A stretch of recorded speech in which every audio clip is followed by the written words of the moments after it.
It looks so good.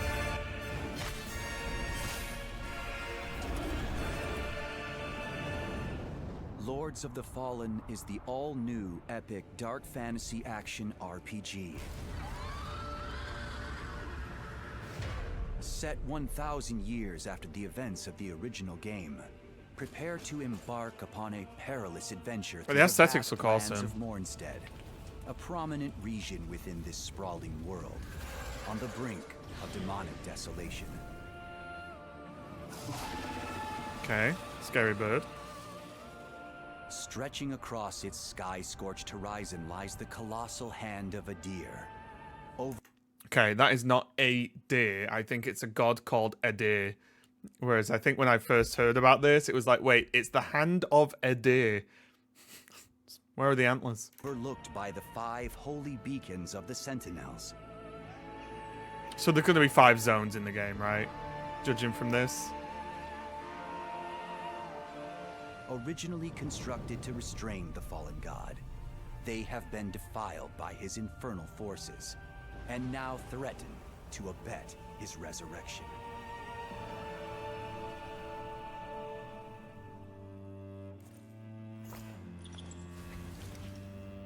It looks so good.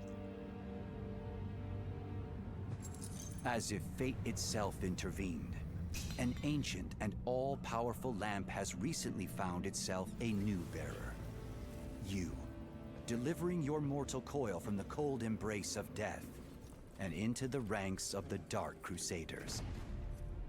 Look at that guy at the top. Radiance of Mournstead with us. I would really want to be. Let's go back. One sec, guys. Hang on.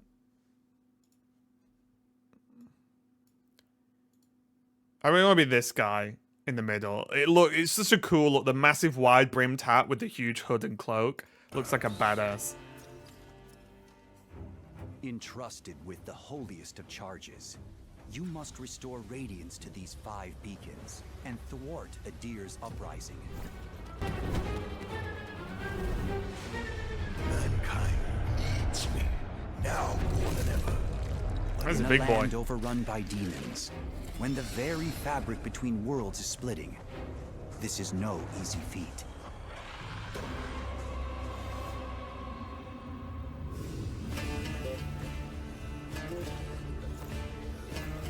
Your quest will take you on a long It looks so and harrowing sick, journey like the through levels disparate of the world, regions I guess. Mournstead.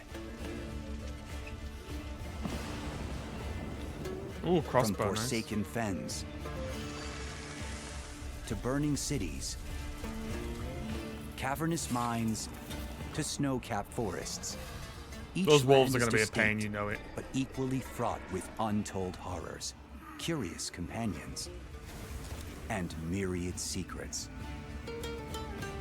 Consult your trusty journal to keep track of your whereabouts.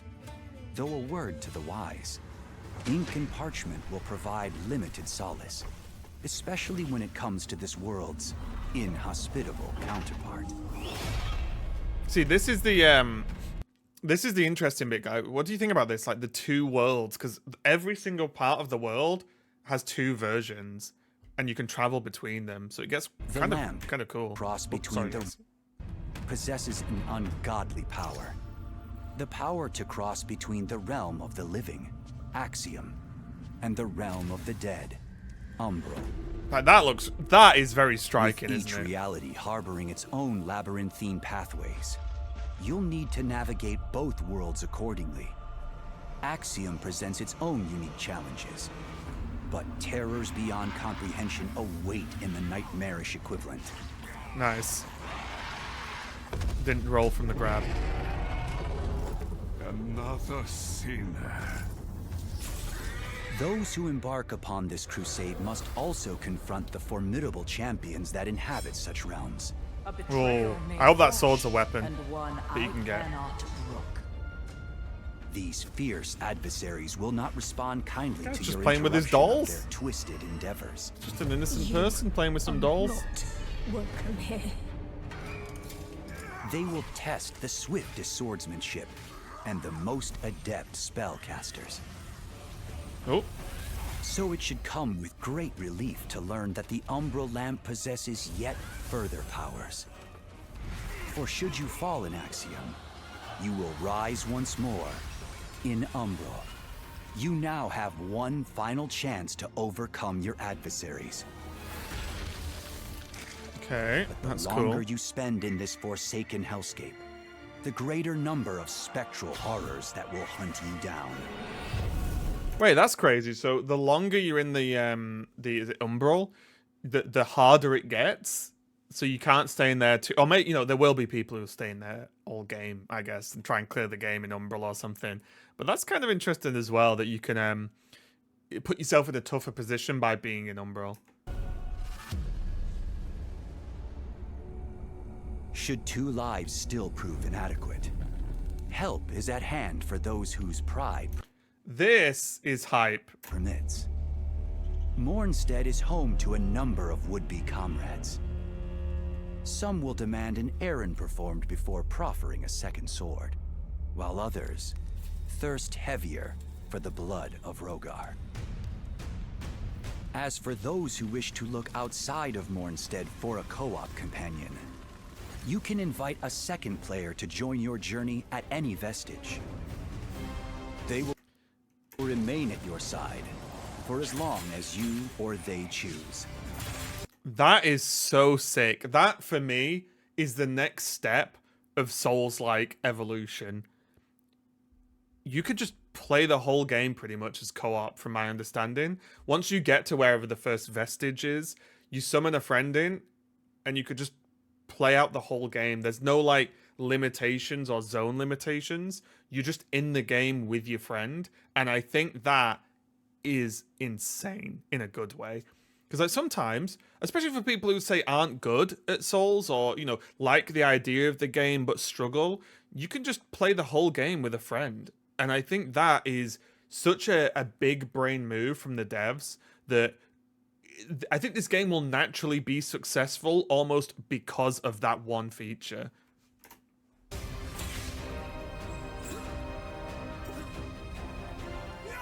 Before you commence your adventure, choose from 9 starting classes. Wield sword and shield as the This knight, just sword and shield, is something I do like, but some of the other classes sound really cool as well. Hallowed Knight. Wreak fire-based carnage as the Pyric Cultist. Strike fear from afar as the Black... Also, this is going to be interesting, right? Like, how good... Because ranged characters, or at least bows, not ranged as in magic, but bow characters, have never felt that good in Souls-like games I've played. I imagine if they're actually including, like, a bow class, they must have made vast improvements on the ranged combat versus other Souls-like.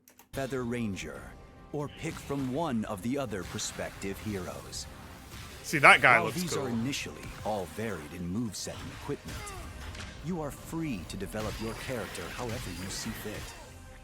With additional starting classes, unlockable based on the choices you make in this world. Oh, you can just summon hell dogs? Fully Look at customize this. your character from the dozens of armor sets and hundreds of weapons hidden throughout these vast lands. Not to mention an extensive range of equipment, including javelins, bombs, weapon salts, protection wards, and more. As for those that would forego boss. metal for magic, there are 3 schools of sorcery to master. Radiance, Rogar, and Umbral, each comprising a sweeping spectrum of spells, from character buffs to arena-wide downpours of annihilation.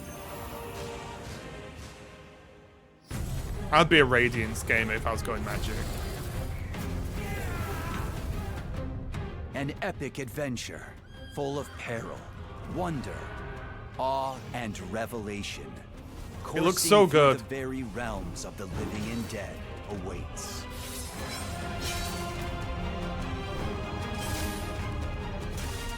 Awaken, Lamp-bearer, and set forth onto Mournstead, an expansive kingdom of shadow and chaos, in the darkest of crusades, to destroy a demon god.